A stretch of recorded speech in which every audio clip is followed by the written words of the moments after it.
What's up, YouTube?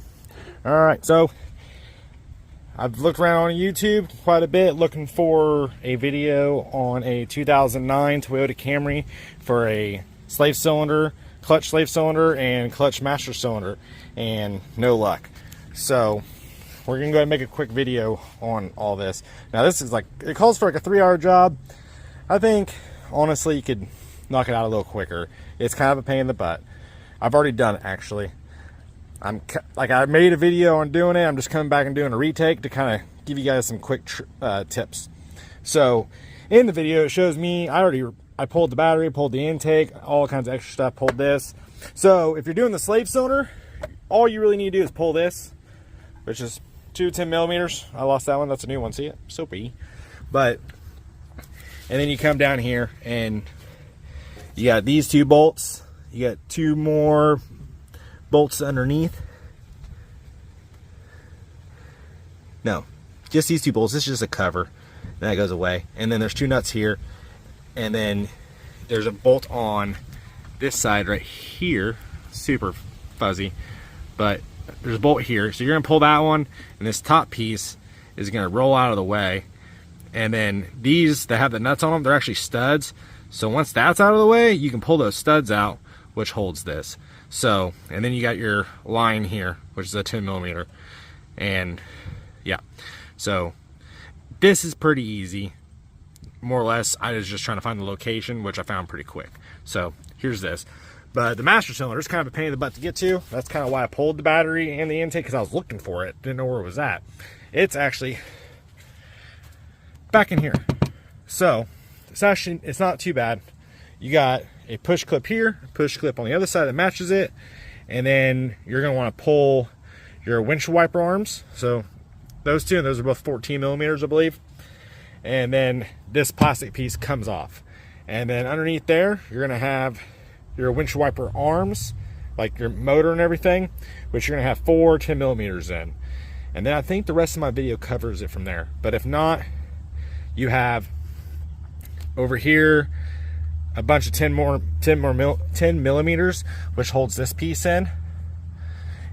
And this also, you have to pull your two top for your strut tower here. You have to pull these two bolts, which I believe were 14s, and that comes off. And then you're pretty much to your master cylinder, and then I'll show you from there on the other video. So bleeding wise, I'll show you a little bit on the bench bleed. And if you got to bleed your actual system, I didn't go through that a whole lot. I'll make a quick video on that and put it towards the end of the video. So, all right, guys, good luck. I hope everything goes smooth for you guys. But I don't really think you need to pull your battery in your intake tube unless you just want the extra real estate. But you're mainly working back here. I was looking for it, so that's how I found it. Is I pulled this out of the way and I was able to look underneath the brake booster. So, all right, here's your brake. And your master cylinder is back down that way. So we're going to try to get through here is the goal. That's the idea anyways. So now what we're going to do at this point is I'm going to go ahead and I'm not going to pull any of these because I don't really want to pull the motor apart for the windshield wipers, but I got to get this out of the way. So we're going to pull these 4. So one, this one back here, and then these two over here. They look like 10 millimeters to me. So, all right, guys, so we got the windshield wiper, motor and arm. We had to unplug it. So we unplugged that, and now I'm going to pull this guy out. So it looks like there's a couple more 10 millimeters just kind of floating around in the bay. So we're going to get those pulled, and hopefully that starts giving us some access to the master cylinder. All right, I missed a couple. So you got these guys here too. This whole piece is going to come off. So you got to pop this wire off as well. There's one pop pin here, and then there's another one here. So just pop that out of the way, and then pull these two bolts, and then there's 2 more over there. And you are switching to a 14 millimeter now. All right, so we got that pulled. So now we look over here. There's your master. So at this point, you're going to want to go under the floorboard, and there's 2 bolts on the back side of here. So what we're probably going to do is I'm gonna go ahead and knock this loose. I'm not gonna fully take it out because I'm not ready for it to start leaking everywhere. I'm probably gonna go ahead and pull this hose off, and it's a rubber line. So I'm gonna take that and I'm gonna come up above the fluid reservoir here with that hose. Maybe I'll zip tie it off to the side over here to the hood or something. If it's long enough, figure something out. So that way, if I get it higher than the reservoir, it shouldn't leak any fluid. So that's the hope. That's what we're hoping for. But this other hose, it's gonna want to leak, and there's not. It's a hard line. You're not gonna want to rebend it. So, yeah, we're just gonna leak. So we're gonna pull that the very, very end, so that way hopefully we can just kind of flip flop them out real quick, kind of deal. Try to save as much fluid as possible. We're gonna have to buy some fluid, and we still gotta go buy the part. So we'll probably go do that here real soon. But we're getting there. All right, guys. So we got this hose pulled off, and I just went and zip tied it to the reservoir to help not leak fluid everywhere. And then I went ahead and broke this guy loose. It was a 10 millimeter. And now I'm going to the inside.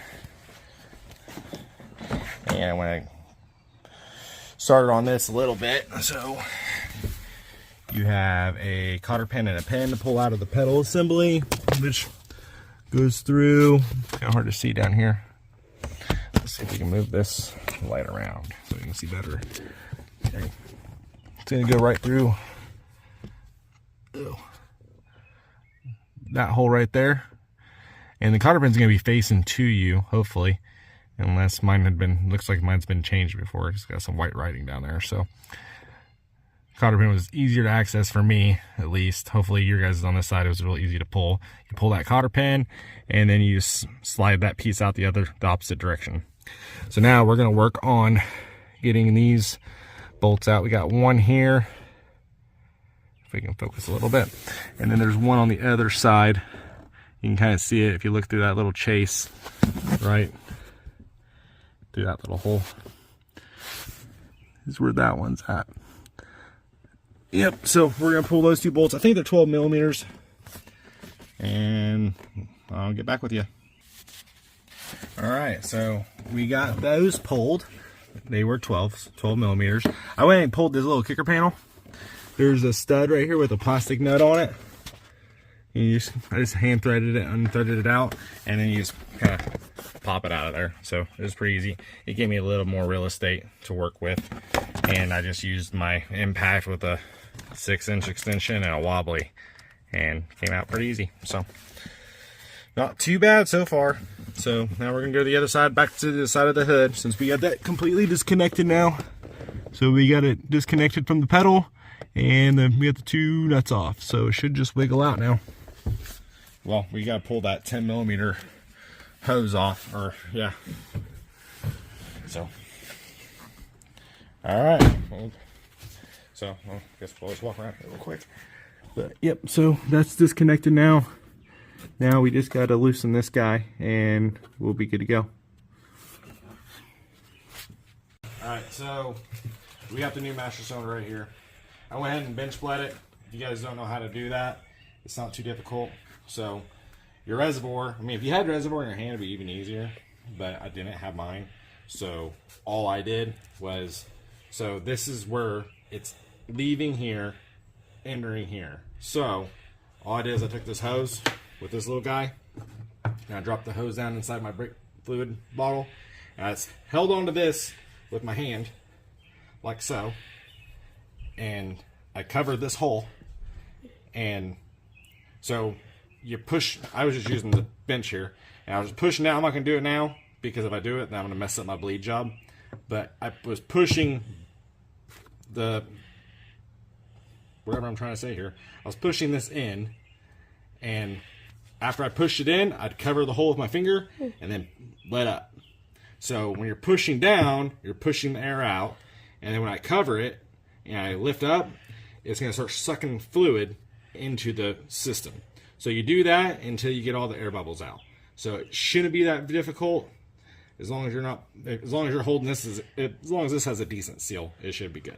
So we already got that. So this is bled. It's going to have a little bit of an air bubble, but I mean, this helps the bleeding later. So that's it for this part. Now we're going to turn around to the car and we're going to finish pulling the master cylinder out. It's about done. So we're going to do that. All right, so we got the old one out right here. We're going to match it with this one. Make sure they look the same, similar anyways. Which they look pretty close to the same. I'm probably going to go ahead and get this to be in a similar orientation as my new one here. So I'm going to thread this on and I'm going to try to make sure they match the same lengths. So I'm going to do that now. Pause. Okay. Alright, so we got it all together. Now we're going to slide it back into the hole and reverse the product. Just go in reverse here. So, alright, I'll show you when we get it on. Alright, so we got pushed back through the firewall. We're going to put our nuts back on and slide that pin back in. And then we're done over here. And then we're going to go back over to the other side, finish tightening up that hose, put the other hose on, and then we're going to start bleeding the system. So, alright, we'll be back. Alright, so we got our kick panel back in, we got our bolts on, and we got the pin back in. So, now we go to the other side of the hood. Grab my little flashlight. He's so excited, he wants the video so bad, don't you? Alright, you'll be back out in a second. Alright, so now we're going to come over here. I started that before I went ahead and bolted that down so that way I have some wiggle room. But it started, so I'm going to go ahead and thread that the rest of the way. And then we're going to put this hose on. And then the system should be closed again. So, honestly, we did this. They say that you had to leak down the whole system. I didn't do that, and I had very minimum leakage spillage. So most of this right here is not even liquid. That's just me rubbing up against this because it's really dusty. So the only real spillage I had was right there, which was very little, just when I popped this pretty much. So, but I think I had a lot of air in my system because I changed the slave cylinder first, and it was still like sucking air in. So my first instinct was that. Didn't really see any leakage from it, but I was just hoping like maybe a bad seal. And I'm pretty sure we found the culprit. So, all right. So this is definitely the part that's not the funnest part. You only get a quarter turn at a time. So he didn't want to do it. I didn't. So it's time for him to learn the quarter turn at a time lifestyle. So he's making good progress though. I think he's about there. Alright, so now we got the line on, which thanks to my boy. So we're gonna go ahead and cut our zip tie that was holding this in place. And this got fluid in it, so we're gonna try to make this nice and quick. So we're just hooking it straight back up to where it was. So we're just gonna go down and push it on there real quick. Dumped a little bit of fluid because I hemmed myself up like a rookie. So, all right, grab a towel, wipe it off a little bit. Mine got a little on the ground there. It's all dusty and stuff.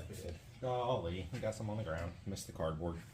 All right, so now we're just gonna put that hose clamp on, and we'll get back with you guys. Mm-hmm. All right, so we did a little bit of gravity bleeding, and we used, where was that? This here, this concoction. Pulled some air bubbles out with this, and now we're just kind of going old school. And Ryan's gonna pump the clutch pedal a few times, and then we're gonna break the valve and just get out as much air as we can. So, all right. I throw this in here real quick. I'm about to talk to you about this stuff. So if you're not interested of learning about a vacuum pump and about how to bleed your clutch system, just go ahead and skip forward about 3 minutes. Figure out to throw this in the video real quick. So also that tool that I use It's just a manual vacuum pump. You can get these at Harbor Freight. You can get them on Amazon, like, you know, 20 to 40 bucks, depending on like how nice of a kit you want to get. This one I like. I had another cheap one that I destroyed, but this one I like a lot more. Came with this nice little case. The other one got destroyed because I did exactly what I'm doing right now. With the other one, I just put it in, after I used it, I just put it in a bag and just, it's like, oh, that's all right. It'll be good for next time. It's covered in brake fluid, but it'll be fine.